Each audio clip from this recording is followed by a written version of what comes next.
This is The Joe Gaither Show on BamaCentral.com. Better. Woo! Yeah. Oh, there's the flavor. Let's go. It's the Joe Gaither Show on Bama Central, BamaCentral.com. Happy Friday to you and yours. Yes, happy Friday to you and yours. It is the Joe Gaither Show. We're live in the Derek Daniels State Farm Studios, just off McFarland Boulevard. We hope you come see Derek Daniel for all your insurance needs. We're going to have a lot of fun on the Bama Central YouTube channel, the Joe Gaither Show on Bama Central on Amazon, Apple Podcasts, Spotify, wherever you get your podcasts. You can find us there. You can leave us a comment at Joe Gaither6, at MA Woods_. For now, you can leave us a comment at Bama Central.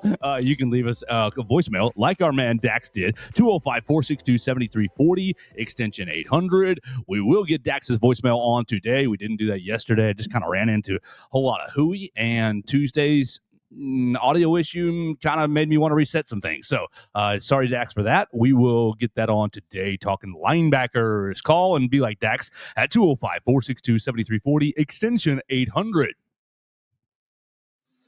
With that, we welcome you into the show, and we're going to have a lot of fun with our friend Mason Woods. Follow him at MAWoods_. We're going to talk all things Bama here in just a little bit on his show. You can also download that show, All Things Bama, on the podcast platforms. We kind of catch all the topics that we didn't get to on the Joe Gaither show. So if 5 hours isn't enough, 5 hours a week isn't enough, you can get you 5 hours and 45 minutes or so with All Things Bama.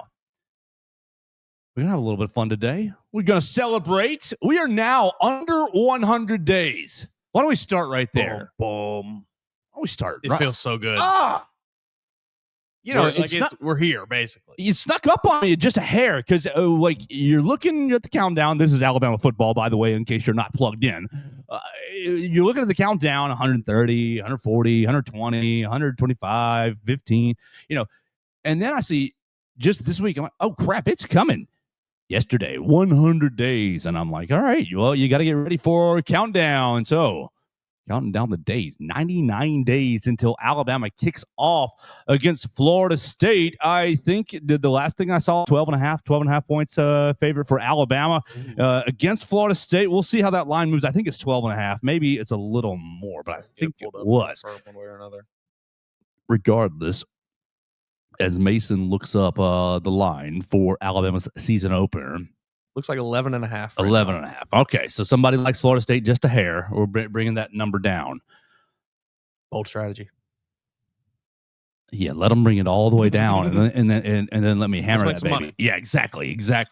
Let's talk about 99 days until Alabama kicks off against Florida State, and we'll do the cheesy, typical thing. Best 99s in Alabama history. The three I came up with last night, I'm going to pick one of them. You pick another, and then we'll keep going. We will solicit your favorite 99s. Well, obviously, Saturday, 98, 97.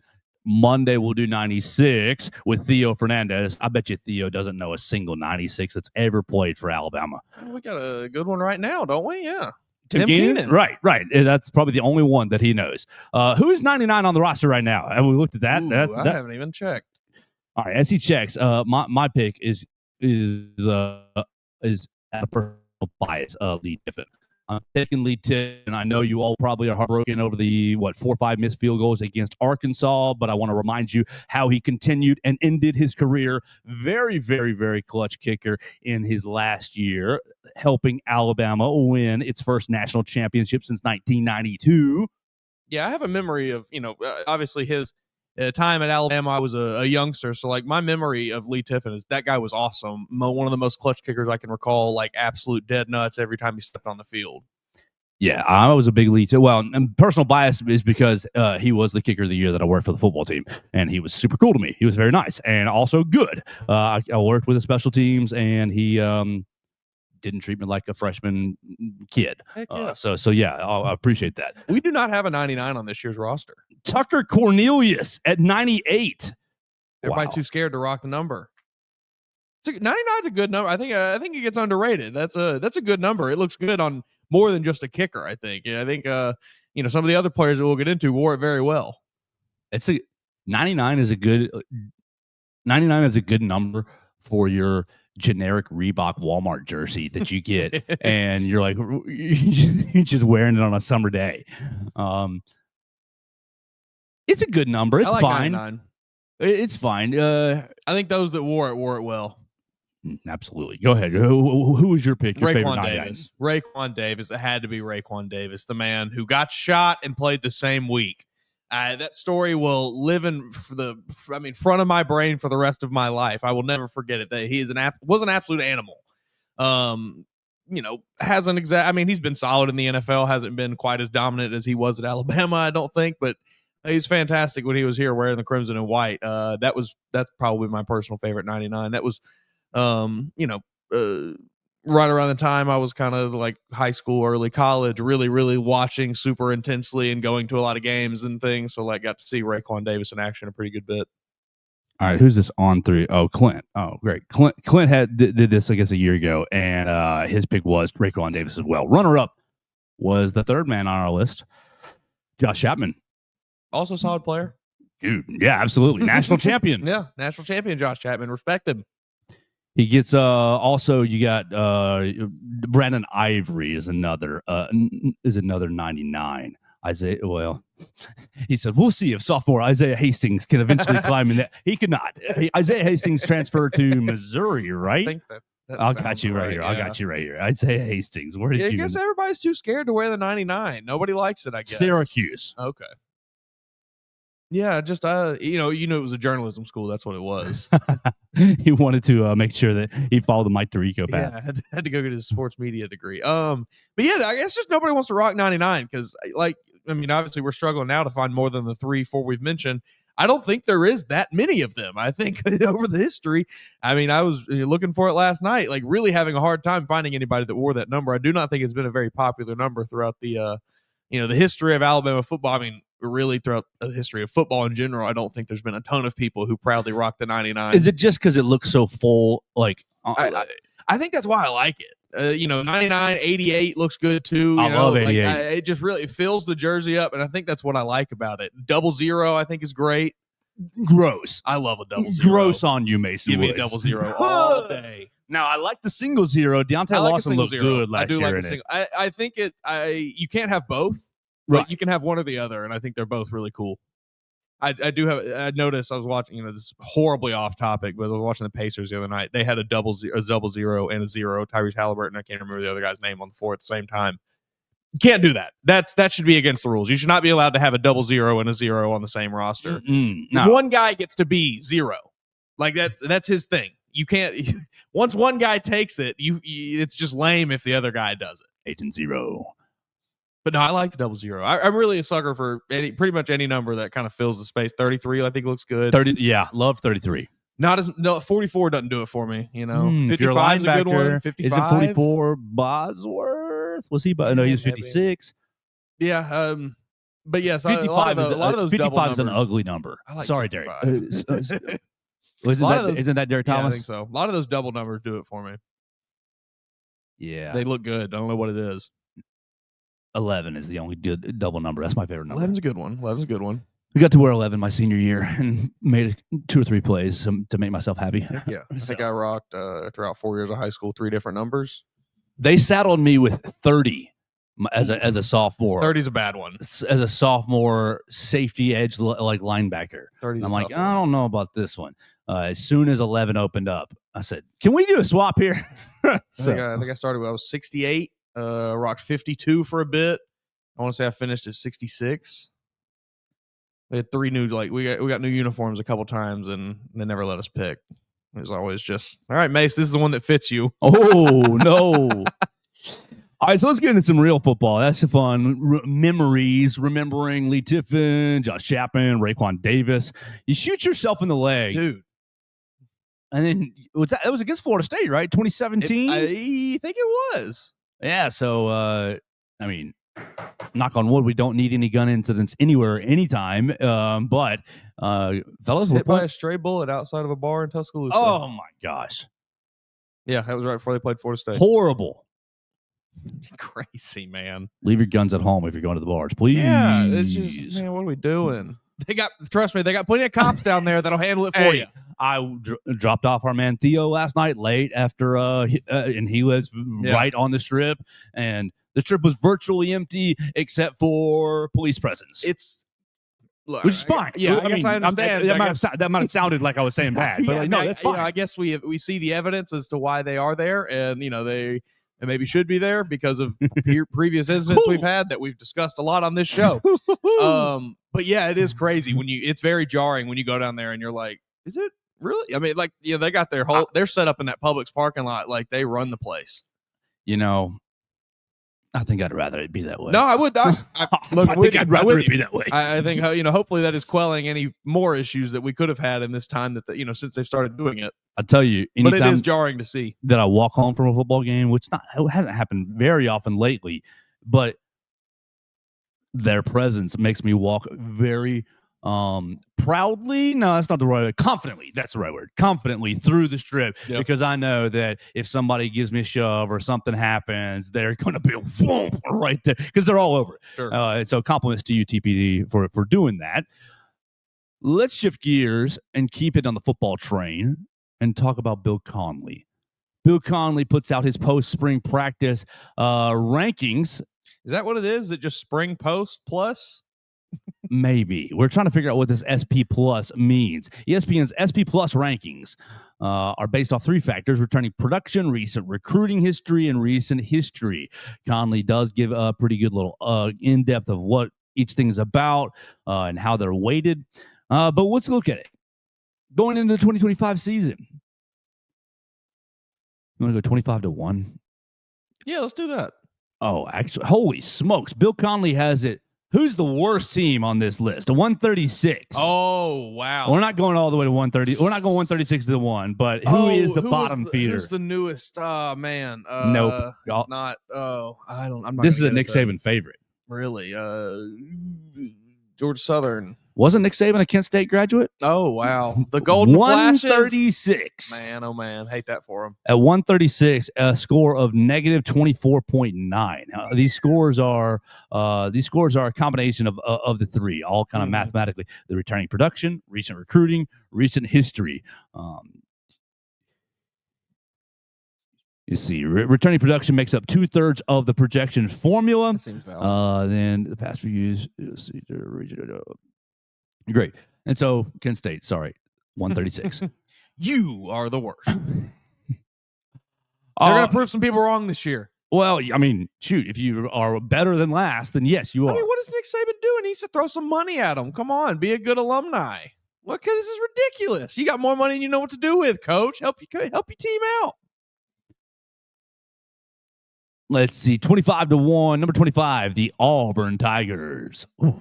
Auburn, Louisville, Indiana, Arizona State, Missouri, SMU, Illinois, Kansas State. All right, here we go. 17, South Carolina, 16, Oklahoma, 15, Texas A&M, 14, Florida, Tennessee, Miami, Ole Miss, Michigan, number 9, LSU, 8, Clemson, 7, Oregon, 6, Notre Dame, 5, Texas, 4, Georgia, 3, Penn State, and 2, Alabama, and 1, Ohio State. So Alabama in your top 5, number 2 in Bill Conley's post-spring SP rankings. He has them 0.2 of a score higher than Penn State. So you're right there, the top 3 scores. He has them, what is that, quick math? That's 1.5. That's 1.6 ticks behind Ohio State for the top spot. I mean, this makes sense to me. I think when you really do take into account, like you said, the 2/3 weight of the returning talent aspect of the kind of 3 categories that he takes into, the 3 factors that he takes into account here, Alabama has a ton of returning talent. Obviously, you lost your quarterback, which is a big part of how your team, operates, but you didn't lose much else anywhere. You brought back all your receivers. You brought back a lot of offensive linemen. You brought back a lot of your defense. I mean, so I get why you have Alabama at number 2 here. I think a lot of people probably saw this and were like, Alabama and then the second best team in the country. And it's like, that's not exactly what he's saying here. If you actually, look into it, you have to realize what he's weighting and how he's weighting everything. And I think it's I think it's a valid place to put Alabama if we are waiting returning production that much in this formula here. Okay, I agree with you. But just to keep this spinning and and to dig into it, Was Texas too low? yes, Texas won, baby, won. I mean, that's not true, but I think Texas is a top 3 probably. I know we talked about what all they lost, but like they brought a lot back too. What I was going to say is, what if the coaching change doesn't happen last year? You don't lose Nick. I mean, it was total pie in the sky hypothetical. But what does the roster do? You got the turnover that happened right there at the spring, the extra exodus that did happen, the Caleb Downs exodus that did happen. But you retained, you held on to enough. Sure. If Saban doesn't leave, you have the year that you have. You're probably not 9-3. Probably a little better than 9-3. You're probably not 9-3. You're not losing to Vanderbilt. We'll just say that. You're not losing to Vanderbilt. You might drop an egg on the road to Oklahoma, and you might get shell shocked at Tennessee like you did. Okay, 10-2. You're in the playoffs, and everybody's feeling hunky dory. And the transition forward to right now, the off season that we're currently going through, this number 2 ranking would be right in line as far as recruiting, returning production, recent history. I will say, if Nick Saban was still the coach here, there's no chance they're getting through the spring portal with nobody transferring. Oh, heck no. Oh, no. So I think that maybe would also take into account here, maybe dumping your returning production down a little bit. I think that's a great point.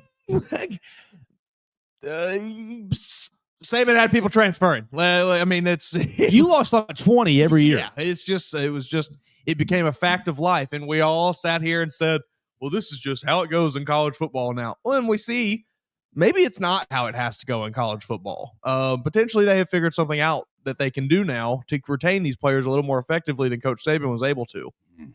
Well, do you? No. Opposite. Letting them play. Letting them get play, involved, letting like they're a part of the team. Yes, I mean it's multifaceted. Yeah. Coach Saban's pitch was, "I will get you to the NFL as fast as possible and make you much money," right? And if I'm sorry, Alabama fans, the national championship pitch really was far down the list. I mean, it's on the list, but it's down the list. You will be an NFL prospect, you will be developed, we will get you to the next level, kind of thing. Yep. So no wonder jokers are transferring. I'm not playing. Sure. DeBoer, in the year that I've been covering it, I think the NFL pitch is there. Absolutely. Like, come on, we're not stupid. Like, that's that. Yeah. But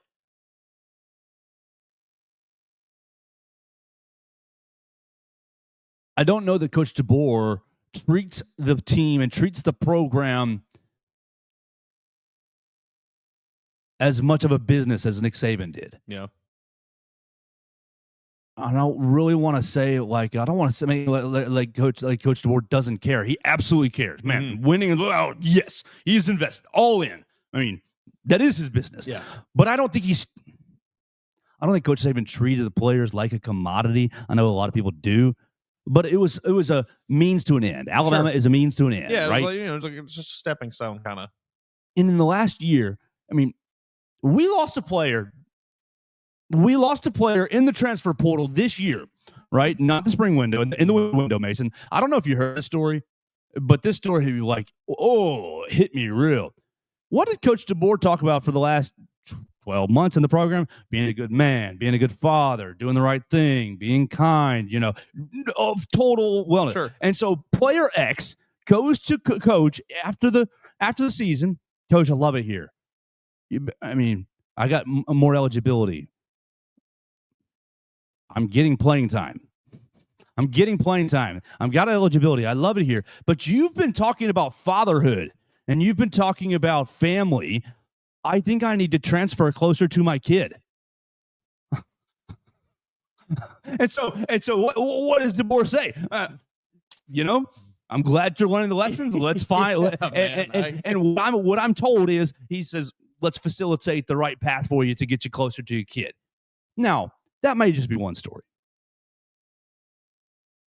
But I'm taking from that, look, it's about getting to the NFL, making these guys money. Keelan Russell's not coming here unless he thinks that Kalen DeBoer can turn him in to Michael Penix, first-round draft pick. But I just think that the angle for Coach DeBoer is a little bit different, a little bit deeper. This is not going to sound exactly like, it's probably going to sound a little too harsh, but it feels like there's just a bit more humanity in it. I think there obviously was humanity with what Nick Saban did. I think he very much cared about these players. He loved each and every one of them like they were his own children. It's a different touch. But it's just a little different feel that DeBoer has.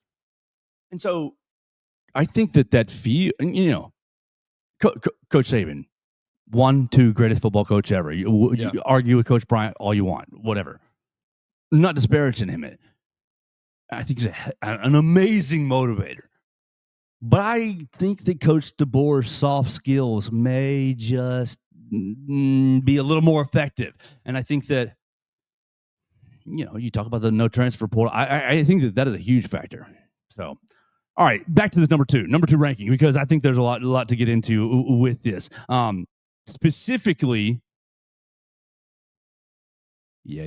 okay, defense, returning production. Are you looking at the ESPN article, or are you looking at the Bama Central? Because I have a question here. He's got okay, no, this makes sense. Alabama has the fifth most returning production on offense and the 5th most returning production on defense. Texas has the most returning production on defense. Let's see, they have the 17th most production returning on offense. That makes perfect sense. You're losing all kinds of stuff. Ohio State, number 2 returning production on defense. Man, I thought Alabama was going to be 1 or 2 in this category on defense, but 5 it is. I'll trust you, Bill Connolly. Yesterday in the press box, I guess I wrote this, had you write this as a note, but this is perfect right here. I'm getting another writer asking me about the football team and asking me about the expectations, and they're sky high. Is my answer. He said, well, what do you think some weaknesses are? I was like, you got to figure out quarterback. And then he goes, I think their defense is going to have some issues this year. And I'm trying to be respectful. I don't know you. I don't know you. I've just met you. Okay. Yeah. No, maybe. Explain. And he goes, the secondary, got to clean up some things in the secondary. And I was like, okay. Mason, the defense is going to be the crown jewel, right? As far as I see it, I mean, that's the engine. That's the bedrock. I believe that to be the case. I think this defense is going to carry this team very far. I like you said, I don't know the guy. Maybe he saw some things I haven't seen, but young guy. I think he was just trying to be nice and make some conversation. Man, honestly. I don't. I would not have a conversation about that person's football team because I'm not covering it like that.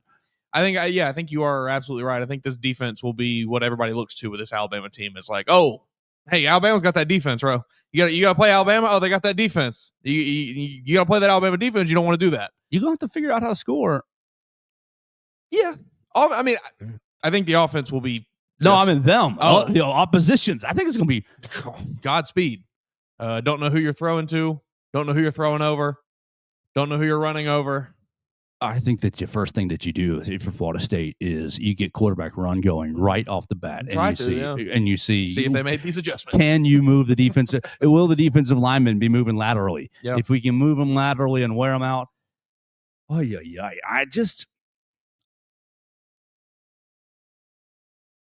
maybe it's my Alabama glasses, but I am very excited about this football season.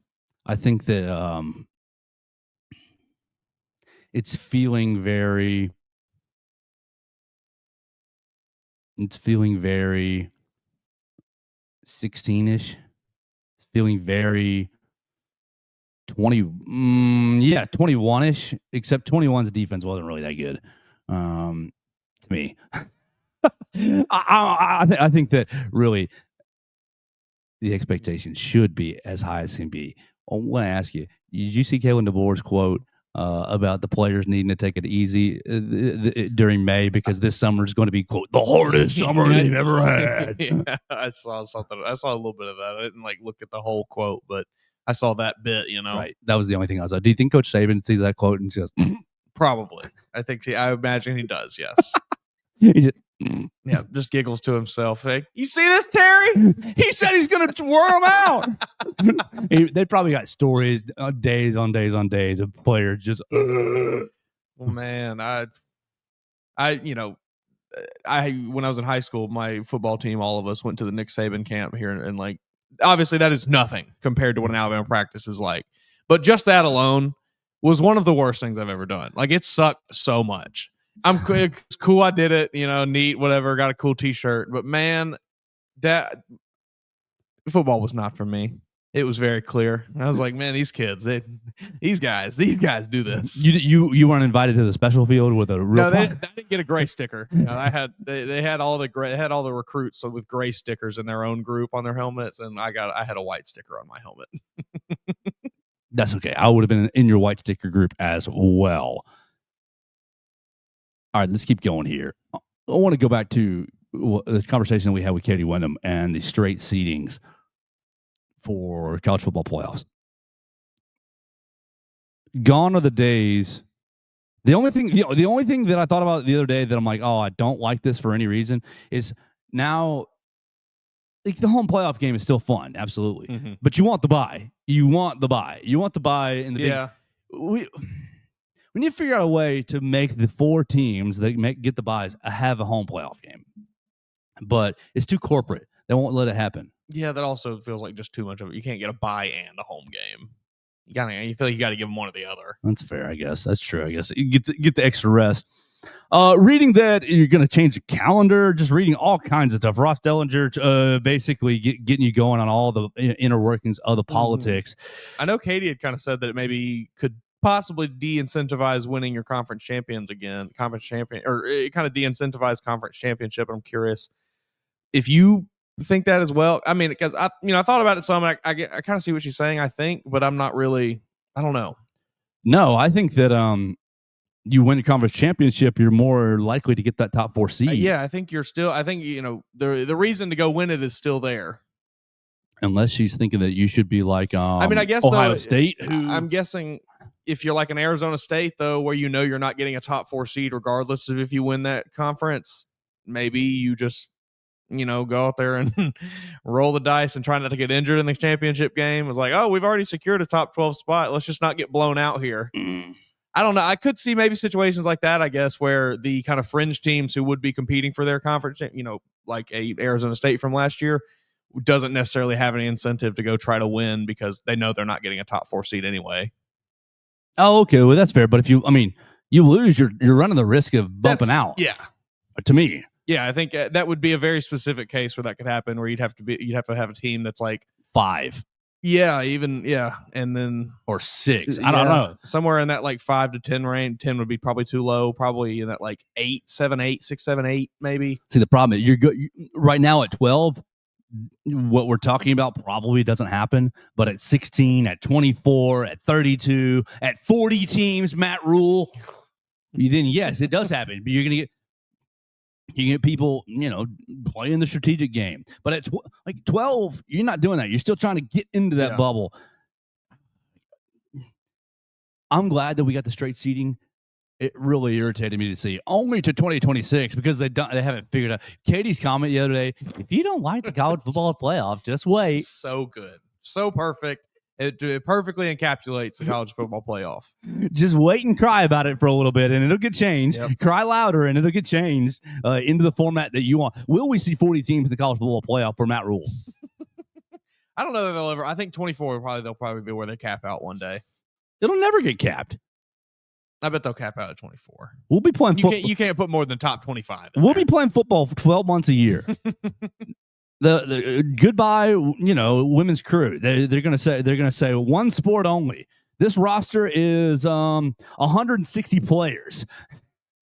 No other sports exist other than American football. We spent $500 million on our roster. Yes, that's what's gonna happen. The game I saw the other day. Driving home last night, just a tweet from I can't even remember it, but it was talking about NFL scheduling and just eating into other things. And the commenter was the NFL will engulf every other sport if the nation continues to let it. Yeah. He said they're going to let high school and college football survive for pipeline purposes. We're going to be playing football for 12 months a year. We're going to get 1 month. What is May the non-football? June. I'd probably be all right with football year round. If it was good football, I'm not watching the UFL. Yeah. When's the last time the UFL's been on my TV? It has 2 years ago. Yeah, it hasn't been on my TV. I'm sorry, Birmingham Stallions. You're about to, aren't they in the playoffs? And now they're at that stage. I think they're at the stage, and they're going for a four. I think they've won 3 in a row. Yeah. All right, giddy up. Giddy up. That's right. They got Matt Corral at quarterback. You know, that's okay, giddy up. Kind of fun. Giddy up. Yeah. Playoffs. They're gonna get. I mean, we'll get 16. 16's happening. Yeah, I mean, inevitable at this point. I would not be shocked to see it inevitable after Greg Sankey raised a stink last year about South Carolina and Alabama. I think 24 feels like where this college football playoff ends eventually. Well, let's see. FCS. How many do they do? Playoff. They do a 12. They do 24, don't they? I think they do. FCS playoff. North Dakota State. Yada yada yada. 12. 13. 14, Montana was a 14 seed. So it's at least 14. New Hampshire 16. 24. Yeah. Okay. Yeah. So basically, their top 8 seeds get a bye. Their top 8 seeds get a bye, and the last round, they kind of have play-in rounds to get into the top 8 seeds. What's the FCS regular season? Is it the same amount of games? Let's see. UT Chattanooga. UTC football schedule. We can find out real quick. I think it is the same amount of games. Are they playing earlier? Enough. Looks like 12 games. Oh, wait, no. This says FCS moving toward 12 games 1, 2, 3, in 4, 2026. 5, 6, 7, 8, 9, 10, 11, 12. There's 12 games on UTC schedule this year. Weird. I'm reading this ESPN article from like 2 weeks ago. FCS teams will be allowed to play 12 regular season games every year under a Division I football championship subdivision oversight committee recommendation. The NCAA announced Tuesday that 1 game extension would go into effect in 2026. So I guess you have the option to play up to 12 games, and now I don't know. I guess this is confusing. There are 2, 4. Okay, here we go. 6, current legislation 8, permits 12 regular season games in years where there's 14 Saturdays from the first permissible playing date through the last playing date in November.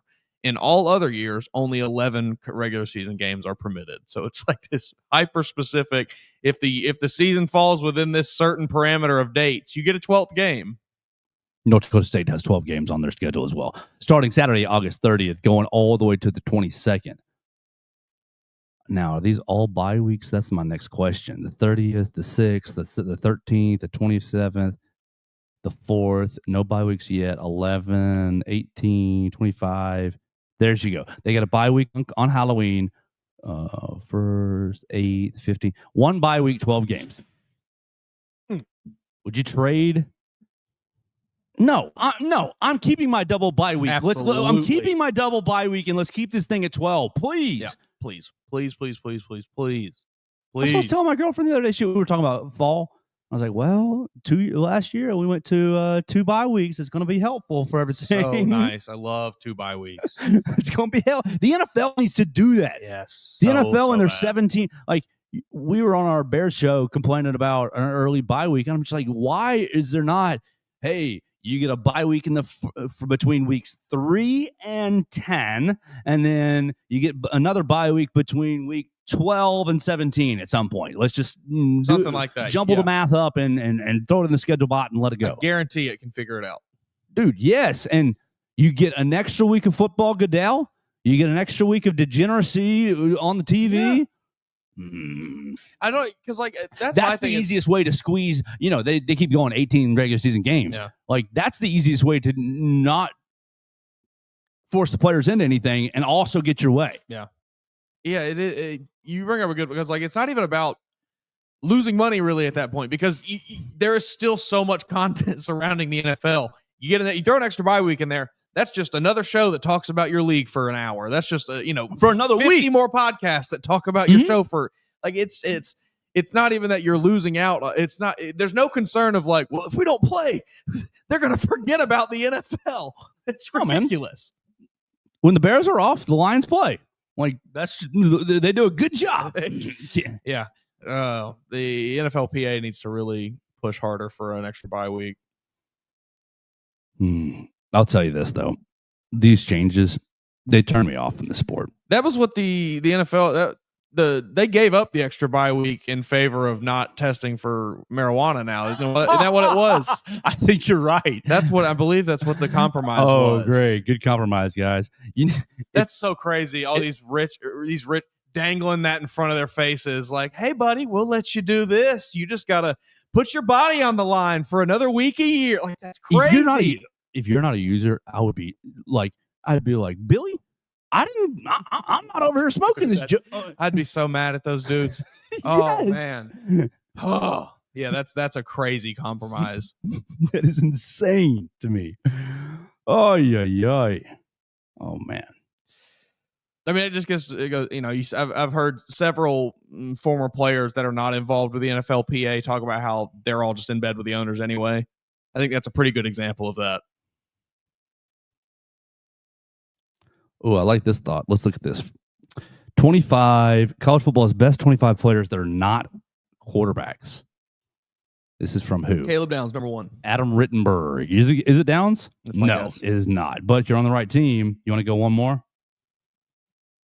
Who am I forgetting on that team? Other side of the ball, number 4. Oh, Jeremiah Smith. Jeremiah Smith won the Danny Dennis Sutton, defensive end from Penn State. How many? Oh, here we go. Number 3, Ryan Williams. Yeah, okay. Dylan Stewart, South Carolina, 4. We love that. Caleb Downs, 5.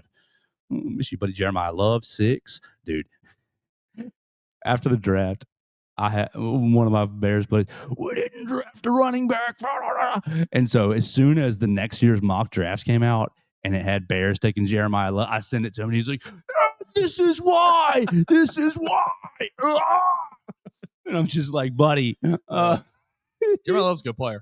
Yes. Like, it's fine. We didn't take a running back. Like, you're going to be okay. They'll be all right. Continuing, Anthony Hill is on this list, linebacker, Texas. Yeah. So far, just Ryan Williams, Le'Veon Moss, running back, Texas A&M, TJ Parker.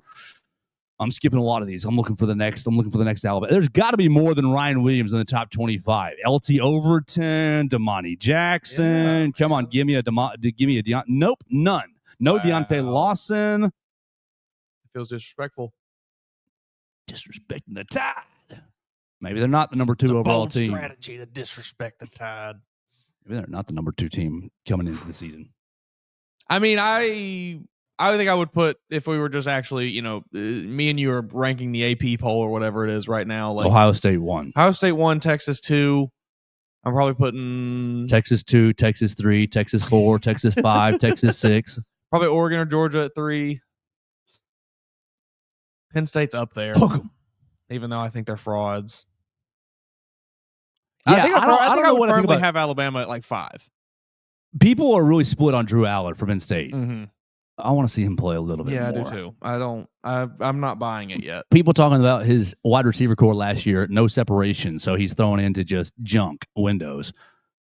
So we'll see. We'll see if he can do a little better this year. We'll see if he can keep elevating his game. Yeah, I mean, I think he's one of those guys where at this moment, it's either, the draft analyst guys are either like, oh, he's a first round pick, or they don't like him at all. So it's kind of just going to be totally on what kind of season he has. If he puts together a semi good season, he's probably a first round pick. All right, Mason. I think I'm about out of my football topics. I want to just talk ancillary baseball topics with you for SEC tournament. None of these are on the field, though. It's fine. So you're fine if you didn't watch any games. I tell you, I'm mad that Tennessee won. Didn't like seeing that come across my timeline this morning. Yeah. Hold please. So my name is Russ Warren, and I'm one of the owners here at Warren Tire. We started in 1961. My granddad on University Boulevard, so we've been kind of a staple here in the Tuscaloosa and the University of Alabama community since then, and so thankful to be in the 3rd generation. And we have 2 locations now in Tuscaloosa. We're right here at the 15th Street location right now, where we just do tires, brakes, and alignments mostly here. Our university location does oil changes, engine work, air conditioning work, front end work, the whole 9 yards. And so any of our 2 locations, you can come check us out.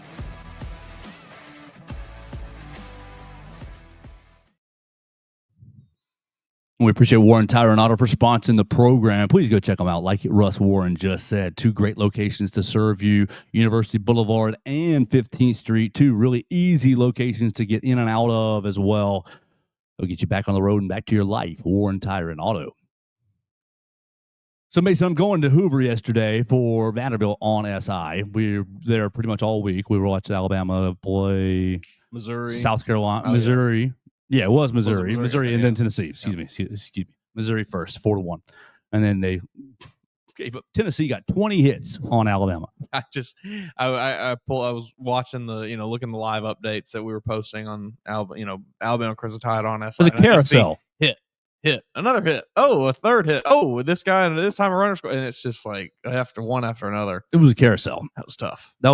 So the first game against Missouri was 2 hours and 40 minutes. Just bam, bam, bam, bam, 41 fast.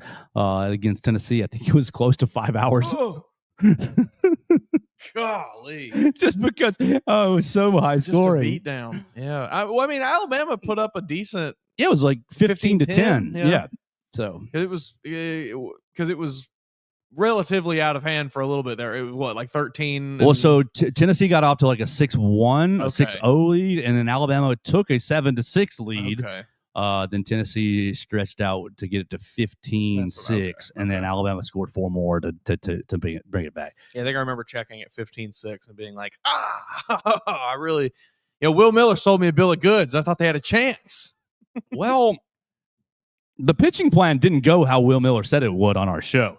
I mean, they opted not They to should go. have listened to him. Well, maybe. They opted not to go with Riley Quick. And Coach talked about him being, coming off of Tommy John last year, wanting to make sure he's fully healthy, give him his full rest. Valid. Perfect. Good on you, Coach.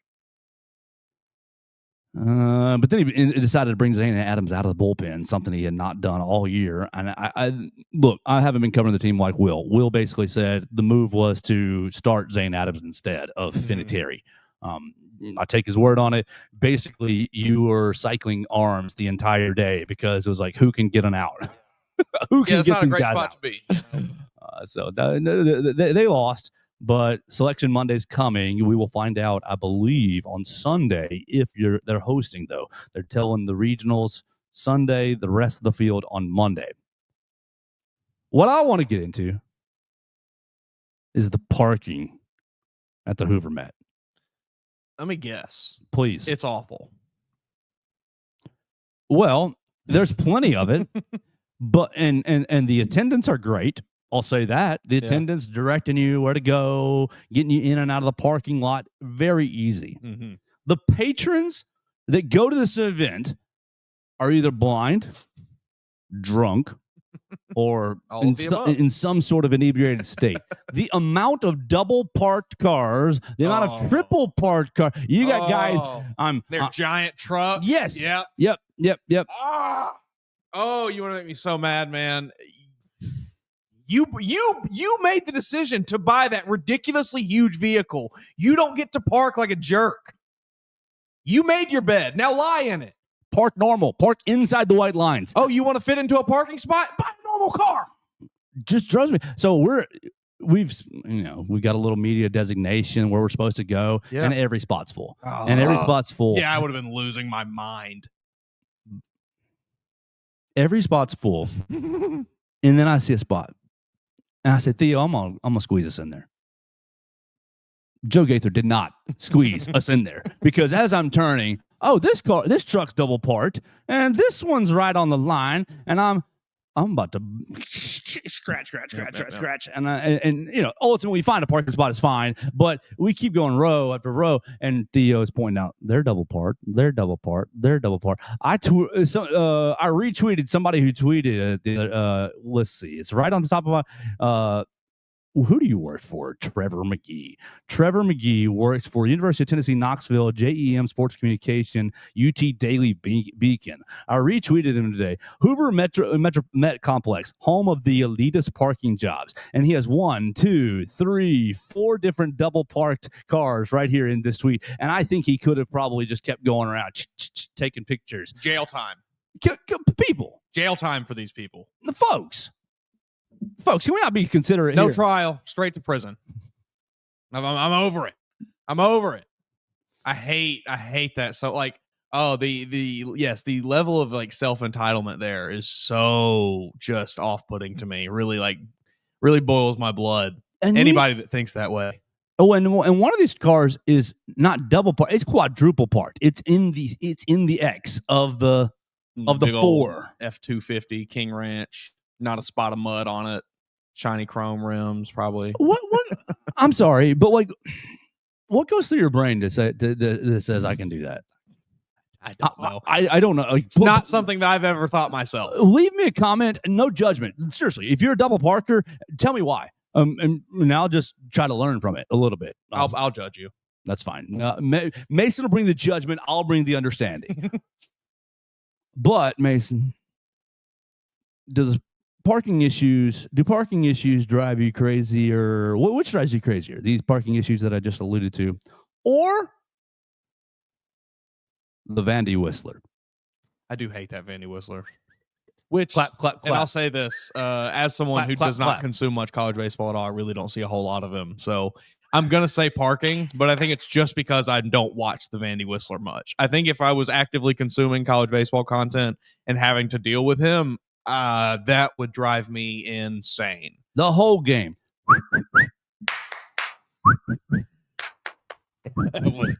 Yeah, I wouldn't like that very much. I would not like that very much. Good on you, I guess, that you have your thing, man. But absolutely. And I'll say this. It's either Vanderbilt's offense last night or the Whistler, because Oklahoma 3 errors. They had a couple walks. I mean, they were throwing the ball all over the yard, and Vanderbilt ended up winning 6-1. Pretty dominant display. Yeah. My thing was the Whistler is sitting right on the dugout where they've got the microphone. And I think he's whistling at them. Yes, he knows. You think the players like him?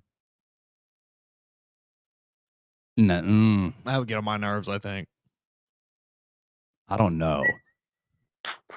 Yeah, no, I couldn't do that. Over and over. Every time they're on offense. Every time they're on offense to get into the other team's head a little bit by the 6th, 7th inning. Yeah, no, I definitely couldn't do it if I was no. So it's when Vandy's batting or in the field? When Vandy's batting. Yeah, no, definitely couldn't do that. I'd be like, hey man, shut up. I'm trying to focus on a 95-mile-an-hour fastball. Duh, yeah, no. Oh, that's even worse to me. Do it when the other team is, because it's so distracting. It's not like do it when the other team's at the plate. Yeah. Ugh. 6th, 7th inning last night. Oklahoma fan stands up. I'm in the right field press box. So great, beautiful seat, beautiful parking, beautiful like stadium, the Hoover Met. It's a great event. I gotta go. Oh, it's so great. Oklahoma fan stands up. Shut the. Good on you, Oklahoma fan. he let one fly. Shut up. A man after my own heart. Sometimes you reach your breaking point. I said, they've cracked. Yo, man. I don't like any of those kind. Like, what is the Jets have the fireman guy that does the thing. The Yankees have that guy that stands in right field and yells at the opposing players in the defeat. Like, any of that, I hate any of those fans who try to make that about themselves. And like, oh, I'm this fan. And it's just like, shut up, man. None of these players care about you that much. Nobody cares about you that much. You're not that important. Just go there and cheer. Bearman's important. No, he's not. Yes, he is. Bearman with the face paint and the arms. You know what? Caleb Williams wakes up every morning and he looks at a picture of Bearman and he says, I do it for him. That's right. That's exactly right. Bearman is my alter ego.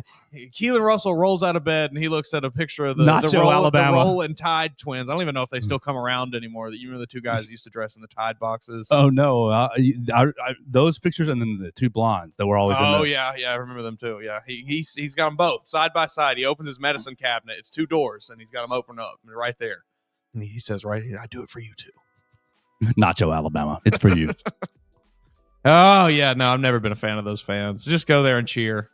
Go there and be like everybody else, man.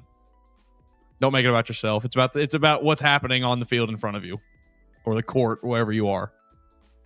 So tomorrow, Vanderbilt is off today, so I won't be back at the Met. But I'll be up there tomorrow to watch them take on Tennessee. They almost got in 3 fights in their game.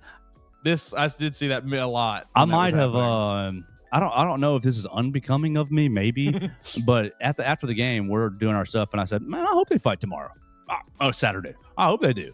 And like, sure, that's not.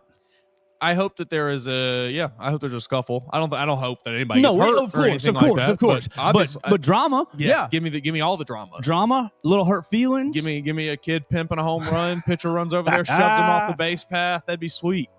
Yeah, that's what I'm here for. So Saturday I'll be up at bench is cleared up there again to watch Vanderbilt in Tennessee. If you, sorry, no. When was the last time there's a sports fight anything even happened? Like, I guess Myles Garrett hitting Mason Rudolph with the helmet, yes. But even that's kind of a one-off. Like, I just 99% of the time that you get a fight in the sport, it is a bunch of dudes shoving each other, or a few guys holding each other back. Yeah, it's just a bunch of dudes acting tough. Let me at him. Nobody actually wants to fight each other. I'll get him. There's like 2 guys in the NBA right now that actually like fighting. Well, Mason, I think that's about all I've got today. A little Alabama football, a little baseball. We're going to revisit these Olympic conversation on all things Bama. And so we hope that you join us for that. We appreciate you joining us this week. This has been the Joe Gaither Show. We've been proudly sponsored by Derek Daniels, State Farm, right here in Northport. Call Derek and his crew. 205-758-3391 for all of your insurance needs. You can find the show on Apple Podcasts, Amazon, Spotify, and we'll be back on Monday to talk to you again on the Joe Gaither Show on Bama Central and BamaCentral.com. Thanks for joining us on today's edition of the Joe Gaither Show on Bama Central. Keep up with Joe on all his social media pages at Joe Gaither6. Subscribe, rate, and review the show on Spotify and Apple Podcasts, and be sure to read us daily at BamaCentral.com.